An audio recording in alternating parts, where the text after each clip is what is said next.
Sama. Dia bilang nggak sama dong. Yesus kan lahirnya di kandang, itu lahirnya di bawah pohon korma. Yesus dengan Isa itu adalah pribadi berbeda. Tapi pikirkan juga sejumlah persamaan. Karena Isa di dalam Quran itu mamanya nama Maryam atau Maria, bapaknya juga nama Yusuf. Kalau menemukan dua orang yang mamanya nama sama, itu masih masuk akal. Tapi mama dan bapaknya namanya sama, dengan rentetan peristiwa-peristiwa yang kesamaan ini nih, kenapa bisa terjadi? Lagi pula dari sudut bahasa, kita mengenal namanya korespondensi fonetik, hubungan bahasa antara ullah, illah, Allah, Eloah, itu punya hubungan semua. Karena apalagi serumpun antara bahasa Ibrani dengan bahasa Arab, rumpunnya sama, rumpun bahasa Semitik dari jalurnya anaknya Nuh, Sem itu loh. Abodah dalam bahasa Ibrani sampai di Arab menjadi ibadah, sampai Indonesia menjadi ibadah. Kados bahasa Ibrani sampai ke Arab jadi kudus, sampai ke kita jadi kudus. Di bahasa Ibrani itu neraka itu Gehenna. Dari Gehenna sampai ke Arab, kalau Arab tuh G di Ibrani jadi J, makanya Hagar jadi Hajar, Gabriel menjadi Jibril. Maka Gehenna itu di Arab menjadi Jahana. Jahana sampai ke Indonesia jadi Jahanam. Makanya neraka Jahanam, betul ya. Nah, itu ada hubungan bunyi. Isa dengan, ingat ya, Yesus itu nama Yunani Yesus.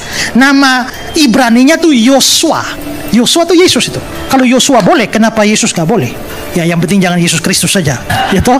Karena kalau dikasih nama Yesus Kristus, tiba-tiba dia mabok dan ditangkap masuk penjara, koran menerbitkan Yesus Kristus ditangkap. Nah, itu kan jadi kacau itu ya. Yosua menjadi Yesus, Yesus menjadi Isa, atau Isa Yasu, itu ada hubungannya. Karena Yosua itu bisa Hosea, Isaya, itu menjadi Isa. Sementara kata Al-Masih itu, Al itu kata sandang dalam bahasa Arab. Masih itu sama dengan bahasa Ibrani Masiah, yang dalam Yunani menjadi Mesias. Dalam Yunani itu Kristus. Sehingga Yosua Hamasiah, Ha itu kata sandang bahasa Ibrani. Yosua Hamasiah itu sama dengan Yesus Kristus, sama dengan Isa Al-Masih. Itu sama itu. Kesamaan bahasa dengan kesamaan teologis. Kalau secara bahasa sama, yang dimaksudkan sama, tapi secara teologis itu menjadi berbeda. Jadi yang dimaksudkan dengan Yesus dan Isa itu sama, yang digambarkan dalam kitab Injil dan kitab Quran itu kok beda. Yang ini bilang mati disalib, yang sana bilang nggak mati disalib, hanya diselamatkan saja, diserupakan saja. Kok beda? Yang ini lahir di sini di Bethlehem, itu lahir di bawah pohon korma. Kok beda? Kalau begitu, orang yang dimaksudkan sama, tapi deskripsinya berbeda. Orang yang sholat dan bayar zakat Islam atau Kristen, mukmin atau kafir? Mukmin. Nah, kenapa selama ini asumsi seluruh Muslim di dunia, bahkan khususnya di Indonesia, Isa itu Kristen? Isa bukan Yesus, Yesus bukan Isa. Jangan sekali-kali kalau saya jadi debat dengan para pendeta, saya tidak pernah mengidentikan Tuhan Kristen bernama Yesus Kristus itu dengan pribadi Isa Al-Masih. Baik dalam gambaran secara antropomorfistis, dalam bentuk-bentuk antropos, tubuh, postur tubuh, sulit digambarkan mana Al-Masih itu. Jangankan Al-Masih, Nabi Musa alaihissalam, Nabi Muhammad yang 576 tahun sebelum Isa, susah digambarkan. Dari Mekah sampai ke ujung dunia, sampai ke masjid-masjid, ada nggak foto Nabi Muhammad di atas apa itu onta? Ada nggak foto Nabi Muhammad dipeluk ibunya? Apa tuh yang menyusui 4 tahun? Halimatus Sa'diyah. Anak saya yang terakhir yang perempuan itu namanya Halimatus Sa'diyah. Saya kasih nama itu, yang menyusui Nabi tercinta Rasulullah Muhammad sallallahu alaihi wasallam. Ada nggak foto Rasulullah? Sedangkan foto Nabi Muhammad yang 500 konon rentang waktunya lebih mudah daripada Al-Masih, nggak ada fotonya. Bagaimana mungkin Al-Masih ada foto? Hei, foto siapa? Qul ya ayyuhal kafirun la a'budu ma ta'budun wa la antum abiduna ma a'bud wa la ana abidu ma abatum wa la antum abiduna ma a'bud lakum dinukum waliyadin. Yesus Kristus adalah Tuhan kalian, Isa Al-Masih Nabi kita. konsepkan itu dalam pikiran kita. Amin ya Allah ya Rabbal. Coba begitu. Jadi sudahlah, jangan berdebat kita.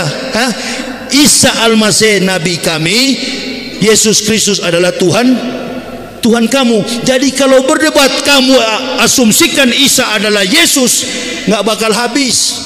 Satu bukan ahli Kristen, satu juga bukan ahli Islam. Enggak, mereka berdebat itu. Kalau Bapak mau tahu, panggil profesor Kristen dan Islam.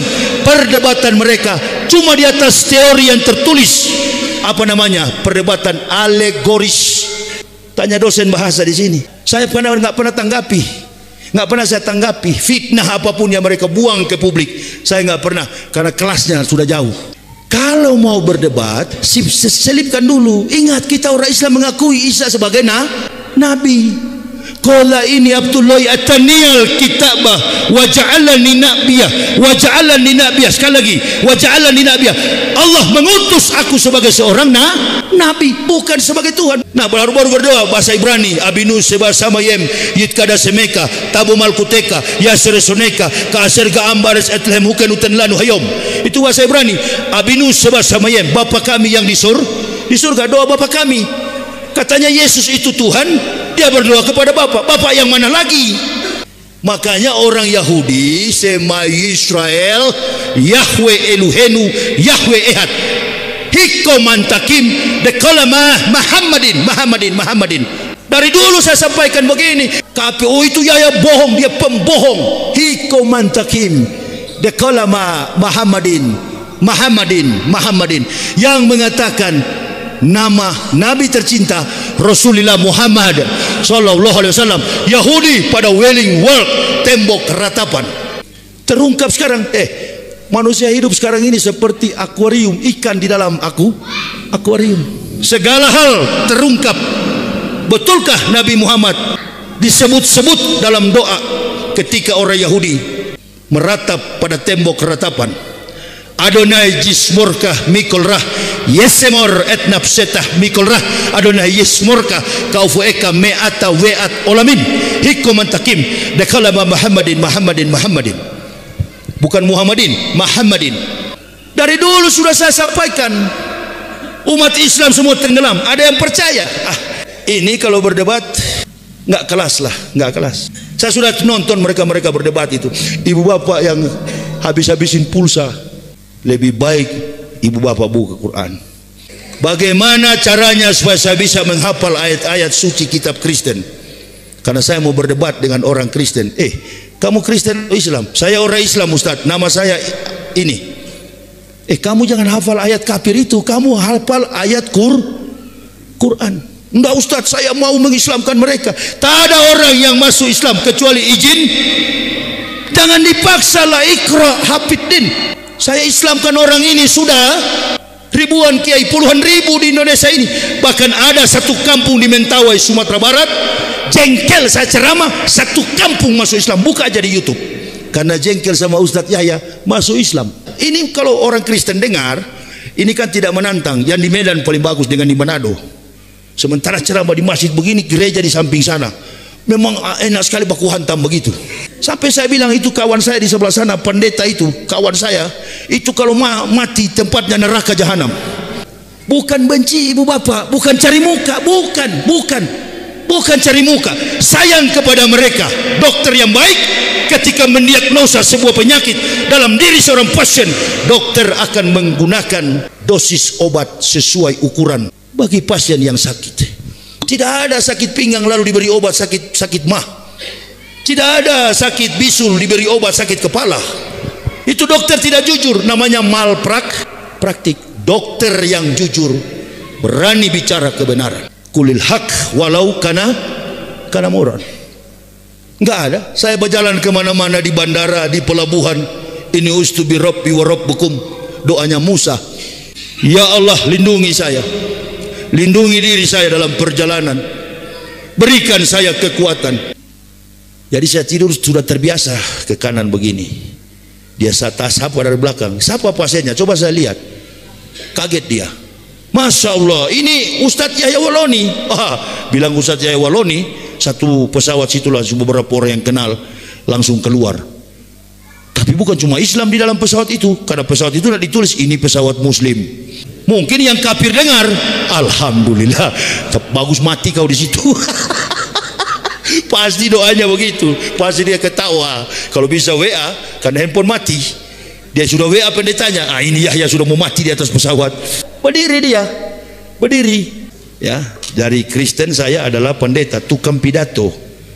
Tidak bisa dibujuk saya. Saya kalau sudah prinsip sebagai pembicara, sebagai tukang pidato, di Kristen saya pendeta Kristen, begitu masuk Islam jadi pendeta Islam, bukan ustadz, bukan ulama. Ulama ya beliau tadi, saya bukan ulama, saya bukan pemberi ilmu, saya hanyalah pemberi motivasi.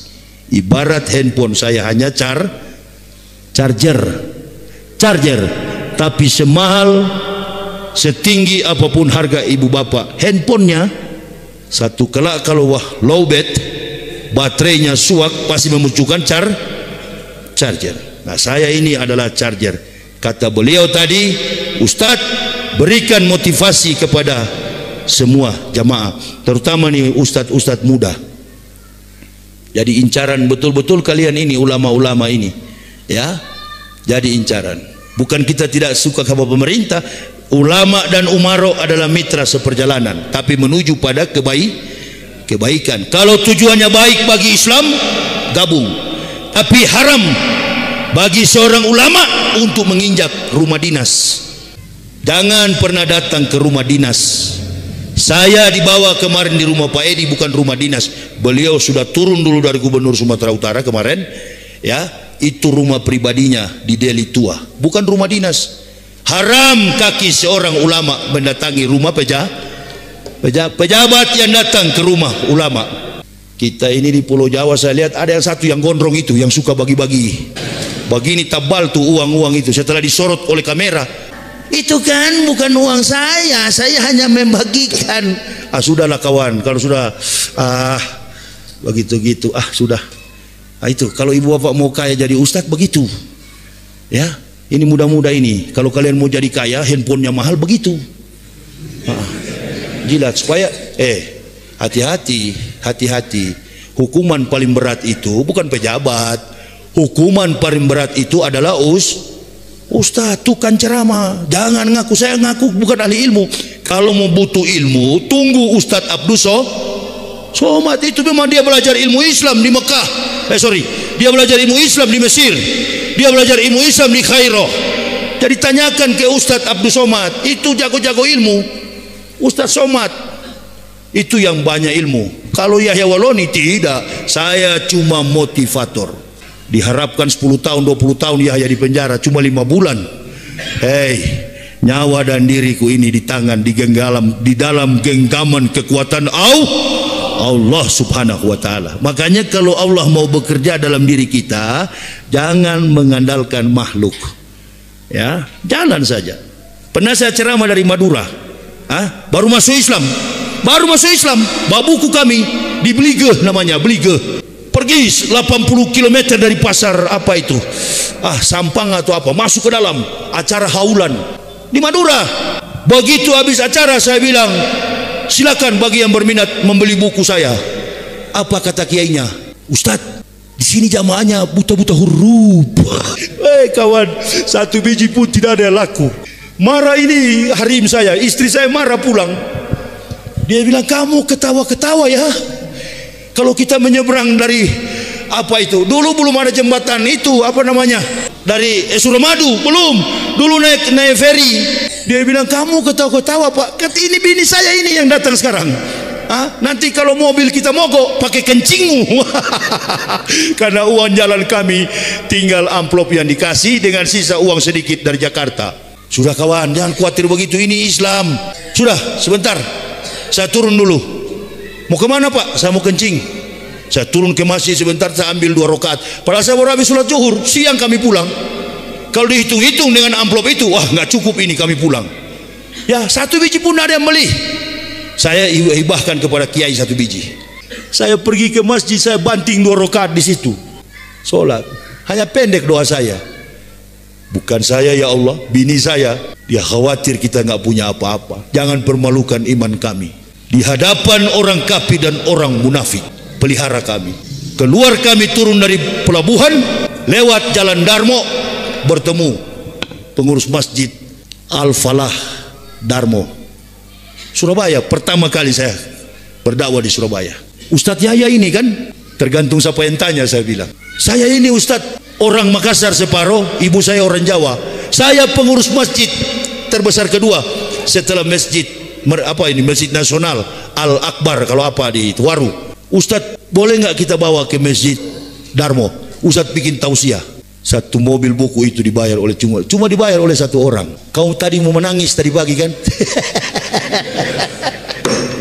Kau lihat saya itu uang itu, bukan uang dikasih cek berapa ratus juta itu, lebih-lebih daripada harga buku. Menangis lagi kamu? Iya Pak, saya menangis karena merasa bersalah. Baru begitu kau sudah minta tolong sama Allah, pertolongan Allah. Tak usah takut, tak usah. Kalau kita benar, insya Allah ini ajaran Islam, ajaran yang benar, bukan dengan logika, bukan dengan perasaan. Ikhlaskan saja, Dia akan menolong kita di waktu yang tepat. Tapi jangan kita banyak duit baru kita bilang. Ada yang di YouTube itu, Facebook ya, Haji Dwi yang di Jakarta itu, Haji Dwi Sutanto. Ibu-ibu katanya kalau mau suka bayar hutang, pegang punya suami. Innalillahi. Pegang berapa kali? 99 kali Asmaul Husna. Dalam hatiku ini betul nggak ini? Betul juga katanya terjadi. Ibu bapak, kalau sudah menyalahi aturan kesucian dalam Islam, insya Allah kita berdoa sajalah, minta kepada Allah tanpa orang yang tahu, hanya kita dengan Allah. Jangan terlalu lama-lama orang datang bawa batu, ini batu bisa menjelma menjadi macam-macam yang merusak Islam itu dalam kehidupan musyrik. Saya kira ini yang bisa kami sampaikan. Nanti kita jumpa kembali. Perasaan saya juga tidak enak ini. Kita akan sholat Isya berjamaah, tapi nanti kita lanjutkan pada kuliah